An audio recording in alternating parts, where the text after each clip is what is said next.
Станция Червленная узловая захвачена боевиками. Террористы вторгли здание и взяли в заложники 2 людей. Оперативная группа выезжает на место происшествия. Это легенда учения сотрудников ФСБ вместе с полицейскими по Шелковскому району. Задача полицейских – оцепить место проведения операции, блокировать боевиков, а также эвакуировать жителей ближайших домов. Неподалеку от проведения спецоперации находятся важные объекты, такие как нефтехранилище. Его силовики взяли под особую охрану. Наша роль в данной ситуации была охрана общественного порядка вокруг нашего объекта, усиление охраняемых объектов.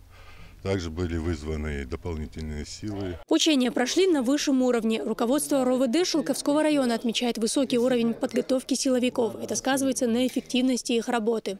Проведение таких учений, они очень важны для того, чтобы усовершенствоваться самим. Эти учения, они являются основой для того, чтобы сохранить жизни людей, для того, чтобы сохранить жизни заложников. На сегодняшний день отделу ОМВД России по Шелковскому району за проведение вот этих учений поставлена кураторами оценка «отлично». Это нас, конечно, очень радует, но мы не будем расслабляться, мы будем дальше усовершенствоваться. В спецоперации были задействованы не только силовые структуры республики. Вместе с ними работали медики, пожарные и МЧС. По словам главы Шелковского района Абдулкахира Израилова, все группы действовали сообща и с поставленной задачей справились. Дагмара Касаева, Магомед Ламаркаев, Луиза Юнусова. Новости.